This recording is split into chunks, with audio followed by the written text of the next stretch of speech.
Hello, everybody. Thank you for joining us again for our week 3 of our small group message series, Blind Spots. And we're going to talk about that again here in just a moment.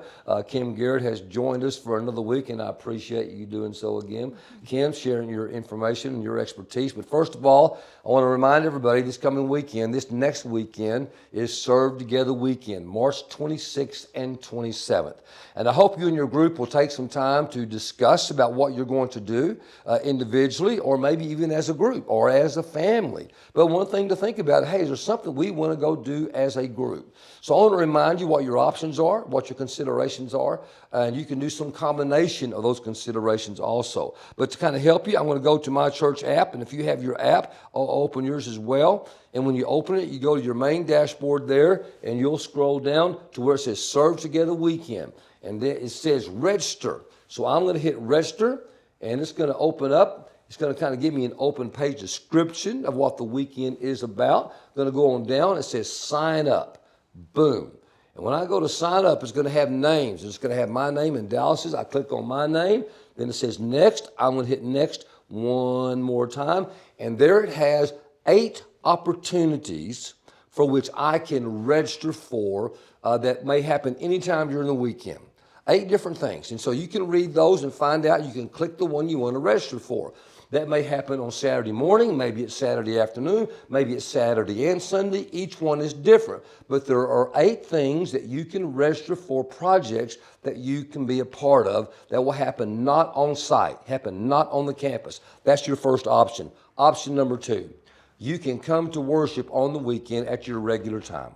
And we're going to have some activities on campus, on site, for you and your family to do together. Such as in the center, we'll have something for the Ukraine. We're going to pack up 50 or so medical backpacks to send over there. We're going to try to get more. We're going to have cards to write, opportunity to pray, kind of send out your encouragement to Ukraine. There'll be things in the our ark for the children and for families to do with their kids. In the crossing itself, there'll be a Carter blood drive. You can sign up right then. You can give blood. And there'll be other sundry activities. Food, you can go pick up food, bring it back to the church. So that's one thing you can do. Second thing, you can show up on campus at your regular worship time. Number 3 is you and your family, your household, you can pick something to do on your own, right there in your own neighborhood. You can go mow some yards. You can go call an old friend, sit down and meet them for coffee and just kind of catch up, see how you're doing, but somehow just connect with one more. Take some flowers to somebody who lost someone in death, or maybe had a baby, or encourage someone, or make a meal. Maybe your family would take a meal and take it to someone. But just be creative. Think of ideas you could do as a family where you serve other people. And I want to emphasize a family. So not just for adults. This is for babies, for small children, for students. This is for everyone to be engaged, deployed, and sent out into the world. So Serve Together Weekend, this coming weekend is going to be the bomb, and you want to be a part of it. All right, but right now this weekend, here we are back to our message series in 3rd week. And the concept is, okay, I'm never ready, okay? Ready or not, it is time. So our premise, Kim, was that I will never be fully ready for the most daunting and important moments in my life. So we kind of break that down, and from the human condition, why? Why is that true? So we are never ready because when something comes that we are not expecting or we are not prepared for, we go into fear mode. Our bodies have not evolved that much over the last millennia, and we still are wanting to survive. And so fear has kept us alive as a race, as human beings, and we go to fear. And fear looks different now in the world that we live in, but it's still what is happening is we're going into fear. Yeah, so fear is not a bad thing. I mean, fear, you want your kids to be afraid of certain things, and we need to be afraid of. That'd be just foolish, right, to not have some measure of fear. But yet in the Bible, it talks. They say, I'm not counting them myself, but some 365 times, some form or fashion, don't be afraid, don't be afraid, don't be afraid. So let's talk about that little declaration in the Bible. Yes, so the fact that it happens, is said so often in the Bible, is an indication of how important it is from God that we work to overcome our fear. While fear helps us survive, it doesn't necessarily serve us unless we are able to transform it into something more productive. Fear comes from avoiding pain. And we talked about this last time, that we're smart, we don't like pain. And so being afraid kind of keeps us still and stuck sometimes. And so being afraid can get us into freeze mode where we don't do anything. So we don't like pain, which is trying new things and being brave sometimes. Another thing is that change and doing things that are different is hard. And we sometimes don't like doing the hard things, even though it could be that last 10%. It could be the thing we know in our heart of hearts we need to do. But we still don't want to do it because it's easier to not. It's easier to stay in this place that's familiar.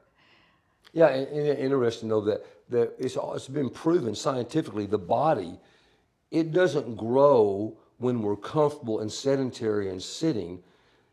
And even muscles don't grow unless they're in some sort of duress or some sort of pain, Yes, or strain of some kind, right? absolutely. And you make a great point, because even we know that the brain thrives on new experiences. Thrives. And so that would connect, if we're spirit, we're body, and we're mind, we need all of those, need new experiences. And so the brain, when we work with people who have memory issues and those kind of things, a lot of it is about doing things, new things, to keep ourselves growing. Okay, so when you're talking about fear in the brain, connect me a little bit with fear in the brain. Kind of stretch that out for us a little bit. So the brain is more in the emotional part, which is a more primitive part of the brain, and that is certainly not a verbal thing. Sometimes we're even not conscious that we're doing things that are based on fear. And that tends to be the first thing we do. If our thinking brain and our emotional brain are not lined up, like if I know in my logical mind, I need to do this thing, I need to work out more, but my emotional brain is like, oh, I don't really want to try that. This is going to trump it. The emotional brain will trump it every time until I do it. It's like that push to do it.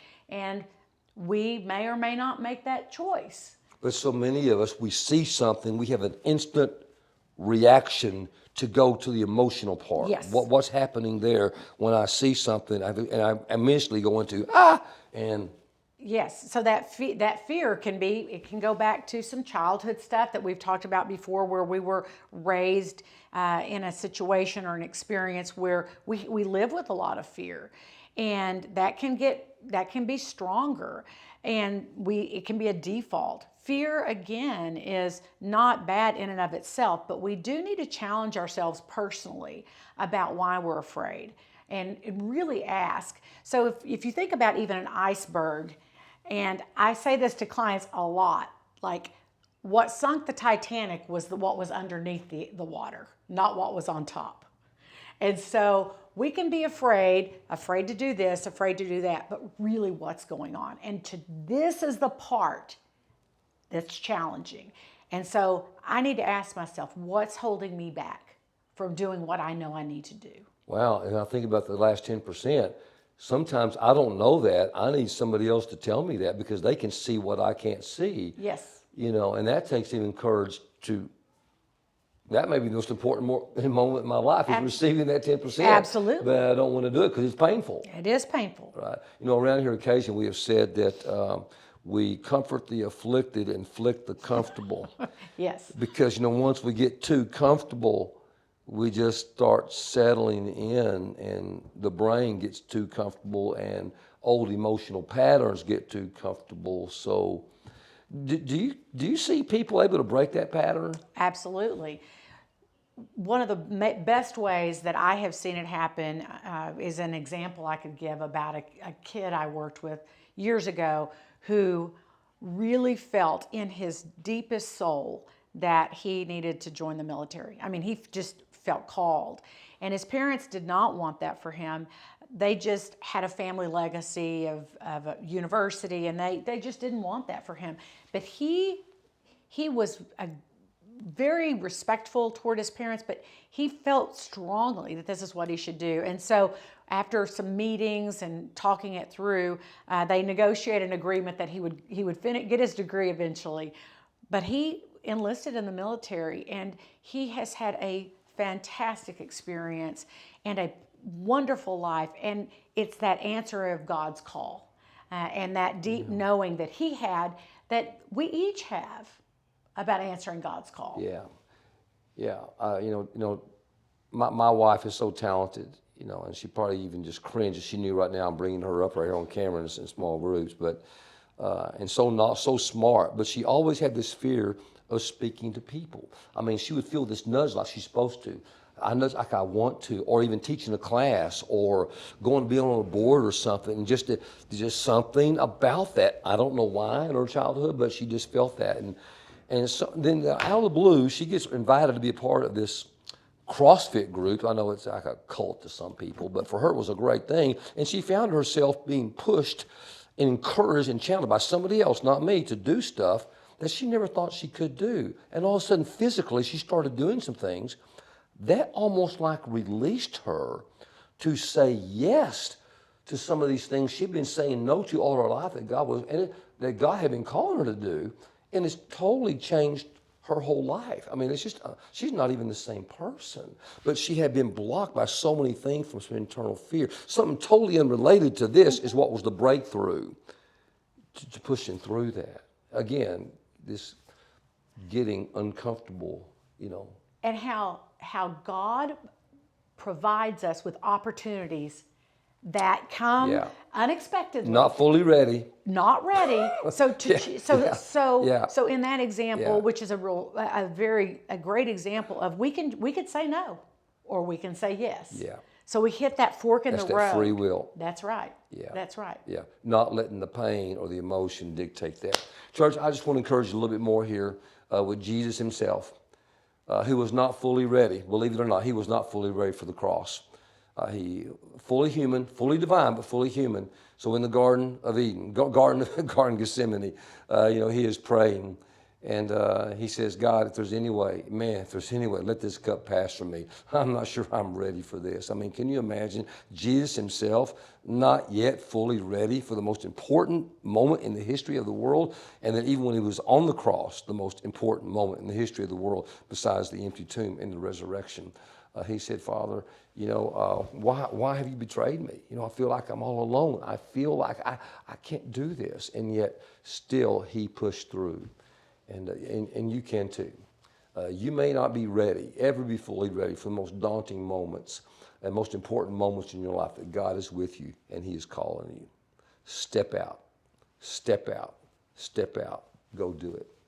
Kim and I are praying for you. Please pray for each other, and please pray for Ukraine.